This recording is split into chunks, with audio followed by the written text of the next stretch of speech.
जो इंसान आपके ग्रुप में सबसे ज्यादा शरीफ होता है वही पीठ पीछे सबसे बड़ा गेम खेल रहा होता है। तुम जिस पर सबसे ज्यादा भरोसा करते हो अंत में वही तुम्हें धोखा दे देता है। ऐसा क्यों?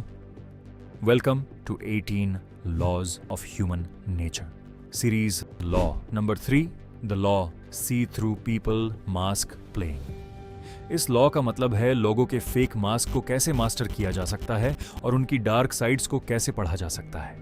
रॉबर्ट ग्रीन इस लॉ की शुरुआत करते हुए कहते हैं कि इंसान एक सोशल एनिमल्स है। आदि मानव के समय से ही अगर ट्राइब यानी कबीले का लीडर को बाकी लोगों से किसी बात पर गुस्सा आ जाए तो वह आपको कबीले से बाहर निकाल सकता था, जिसका मतलब उस टाइम मौत था। अपनी जान बचाने के लिए इंसानों ने अपनी असली भावनाओं जैसे डर, गुस्सा या लीडर से नफरत को छुपाना सीखा ताकि वे ग्रुप का हिस्सा बने रहें। इसी को बुक में इम्प्रेशन मैनेजमेंट कहा गया है। आज के समय में भी एक एम्प्लॉय अपने बॉस को देखकर मुस्कुराता है, भले ही वह उसे पसंद न करता हो। रॉबर्ट ग्रीन कहते हैं कि इंसान के दिमाग 2 स्टेज पर काम करता है, कॉन्शियस और अनकॉन्शियस। जब कोई झूठ बोलता है या नाटक करता है तो वह अपने शब्दों को कॉन्शियस रूप से चुनता है, लेकिन उसका अनकॉन्शियस मन शरीर के ऑर्गन्स के जरिए सच को बाहर भेज देता है, यानी कि अपनी बॉडी मूवमेंट्स के जरिए वो बाहर निकलता है। बुक में इसके 3 इंपॉर्टेंट पिलर्स बताए गए हैं। पहला, फेशियल मसल्स लॉजिक। हमारे चेहरे पर कई माइक्रो मसल्स होती हैं। इनमें से कई मसल्स हमारे सीधे कंट्रोल में नहीं होती।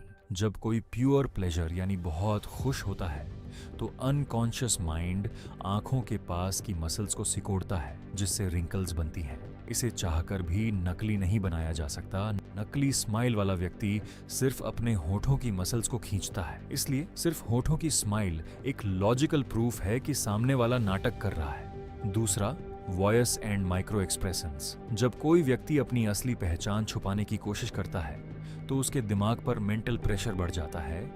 इस प्रेशर के कारण उसके वोकल कॉर्ड्स में तनाव पैदा होता है, जिससे उसकी आवाज की पिच अचानक मीडियम से थोड़ी ऊपर चली जाती है। इसके अलावा जब कोई व्यक्ति मास्क बदलने की कोशिश करता है तो 1 मिली सेकंड के लिए उसके चेहरे पर असली भावना आती है और गायब हो जाती है। इसे बुक में माइक्रो एक्सप्रेशंस कहा गया है। अगर आप सचेत हैं तो आप इसे पकड़ सकते हैं। तीसरा, फिजियोलॉजिकल लॉजिक ऑफ एक्सट्रीम्स। जब कोई इमोशन नेचुरल नहीं होता तो इंसान उसकी अति करने लगता है, यानी कोई व्यक्ति आपसे अंदर ही अंदर जलता है या नफरत करता है तो वह इस डर से कि कहीं आपको पता न चल जाए तो वो आपसे जरूरत से ज्यादा वार्मथ मतलब गर्मजोशी, बहुत ज्यादा तारीफ और बहुत ज्यादा अच्छे से बात करेगा।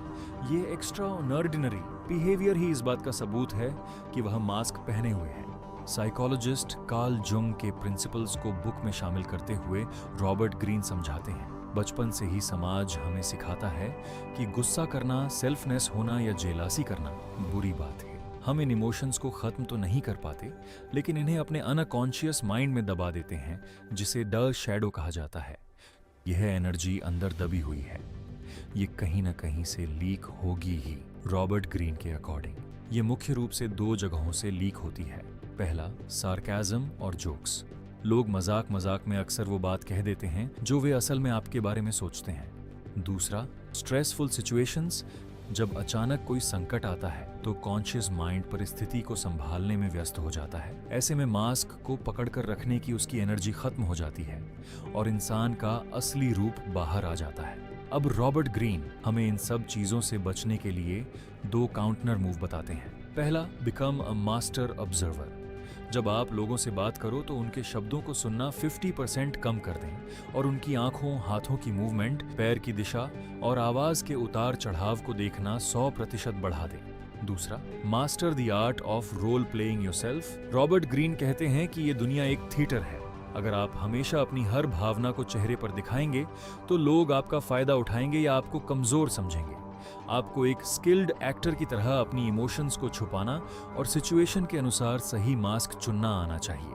अब मैं आपसे एक सवाल पूछना चाहता हूँ कि क्या आपने कभी अपनी जिंदगी में किसी ऐसे इंसान को फेस किया है जिसका सोशल मास्क आपके सामने अचानक से गिर गया हो और आपको उसकी डार्क साइड पता चल गई हो?